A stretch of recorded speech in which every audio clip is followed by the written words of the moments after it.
What is going on, everybody? Welcome back to the channel. Aftersound here, bringing you Splinterlands content every single day. We also stream right here on this channel every Tuesday, Thursday, and Sunday morning. So come by and say hello. All right, well, before another person DMs me to see if I have had a chance to see or read these posts about players leaving, yes, I have. And I figured I'd just make a quick video on it to let you guys know that I have. And since you're asking my thoughts, I will just tell you this. I think it's quite unfortunate. Now, the two people that I'm talking about at the very least right now are Schnapoon, who put together a very thoughtful post about why he is leaving Splinterlands. And understand this, I view Schnapoon as the second best player in Splinterlands. In fact, there's even an argument to be said or made that he could be pound for pound the best player in Splinterlands, right? Because at Splinterfest, he played both the gold modern and then the diamond wild tournament and came in second place on both of them, right? So obviously DTuff Stuff is still the champion in my eyes. He won the whole thing with the wild, with the wild diamond tournament. But Schnapoon is right up there with him. And if it's, if DTuff is 1, then I would say Schnapoon is probably 1A, not number 2.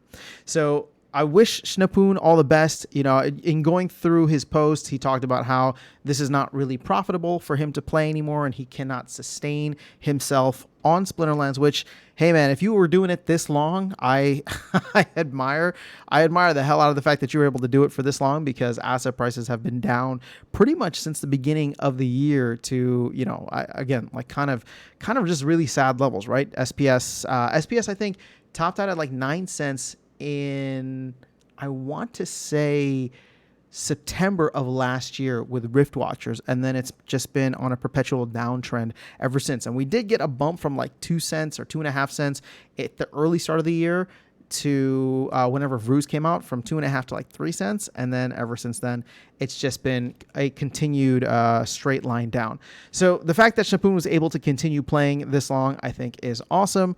But moving forward from here, looking to find a job and figure things out from there. So I wish you the best in life. And then there was another one from Holazor. So let me actually go back to the Splinterlands thing.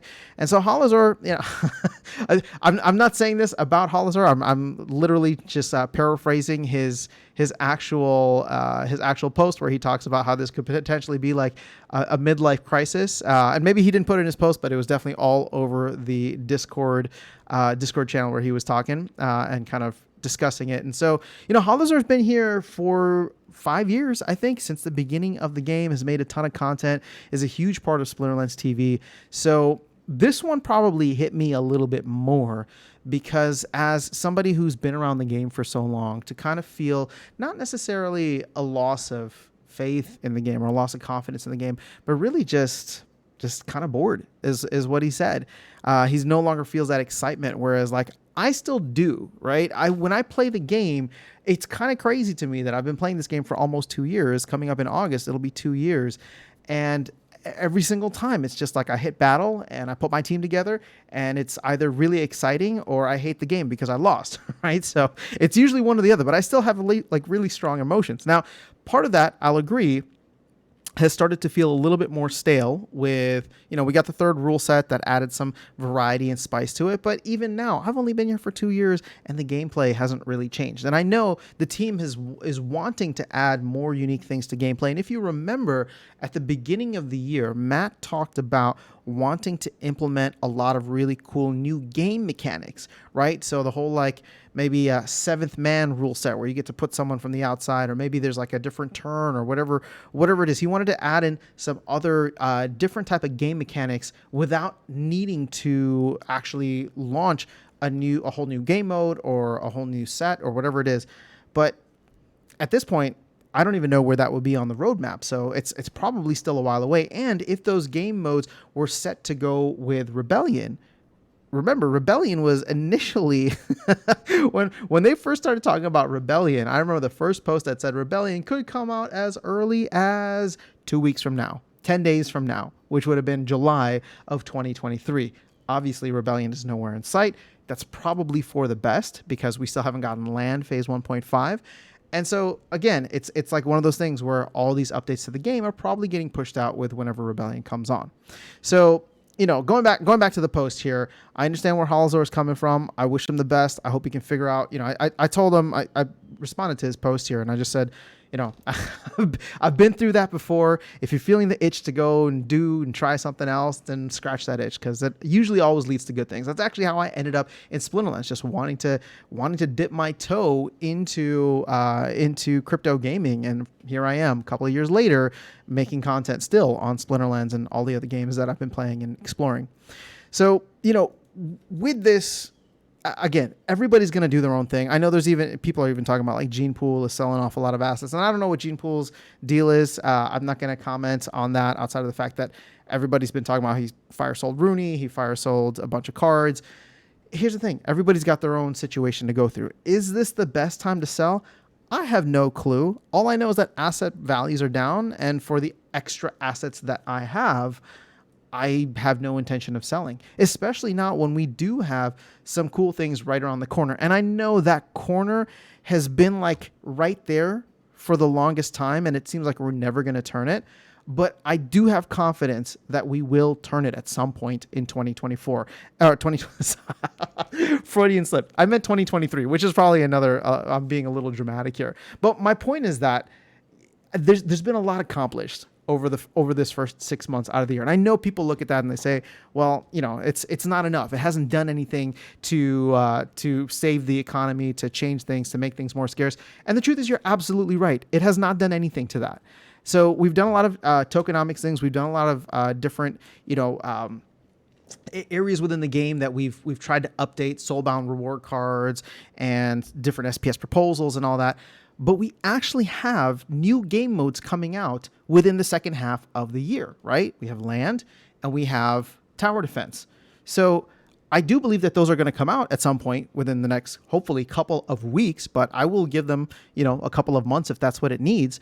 And that alone, I'm not saying is going to change or save the economy, because me, I've gotten very conservative now. I don't think anything is going, there's no one thing that's going to save the economy. There's nothing that the Splinterlands team can do. And this is no hate on the Splinterlands team. This is me looking out across the entire gaming ecosystem, crypto gaming ecosystem, and seeing a lot of really phenomenal teams working on really phenomenal projects that haven't been able to beat the bear market yet. So I think it's a little naive for us to think that the Splinterlands team can do it. I mean, I think they're awesome. Yaba, Matt, and Aggie, they're great. They're building awesome things. But sometimes, fighting against the tide is going to be impossible. So I've already pivoted to we need a macro bull run. Now, whether that comes in 2 years with the Bitcoin halving, or the Bitcoin halving next year, but usually the bull run follows the year after, or whether there's some kind of weird kind of pump that happens later on this year, I don't know. But at this point, what I'm excited about personally is for new game modes within the ecosystem, which will be tower defense, land, and then if you are so inclined, there will also be the Genesis League Goals game, which is part of, in my opinion, under kind of like the Splinterlands umbrella. And then who knows what we might get with Arcade Colony and other GLS. There's the Chibi Dinos thing, that there's a game that they might be working on. Again, that's probably, all of that stuff is probably 2024. But at this point, I think if you're not enjoying the game, then we are really, really seeing the investors start to get washed out. And even some players, right? Even some players start to get washed out. So I can't sit here and tell you that things are going to change, things are going to turn around, but I will say that I am very, very genuinely excited for the new game modes that are coming. I want to play tower defense. I'm having a ton of fun playing Pancake Protectors, and I just hope that Soulkeep can capture a piece of that, right? And then with land, I think that there's a lot that the team can do with land. So for people who are selling out, leaving, maybe this will be the best decision of your life. Even if SPS goes to the moon, maybe this will be the best decision of your life, because you're going to sell out and you're going to get on the next Pepe token, right? And then you'll be retired within 3 months. So you just never know where things go. But I can't sit here and say like, oh, well, I'm going to judge these people for leaving, or I think that this is a bad time for them to do so. No, it's not my place. I personally am not selling outside of what I normally sell, which is my ice cream money. And I talk about that openly and usually on every stream.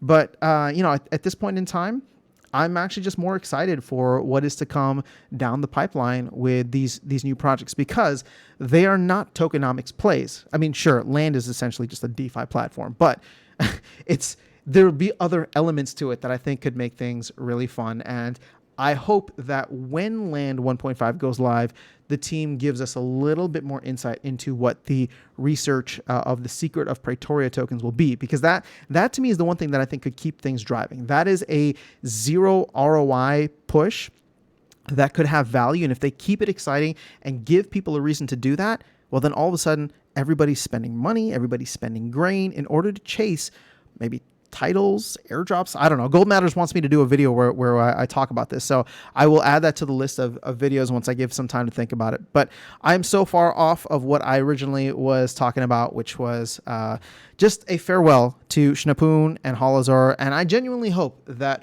we can get to a point soon, maybe even this year, maybe even with the launch of Land and Tower Defense, where all the people who have become disengaged with Splinterlands are able to come back and find value. Not financial value, although I do hope that's there, but just value from being able to play fun games with a really cool community. And yeah, I know the community's gotten so toxic, but for the most part, it's still filled with a lot of awesome people. And that's really why I'm still here. So that's all I have for you guys in this video. I'll catch you all in the next one and see you around the game. Take care.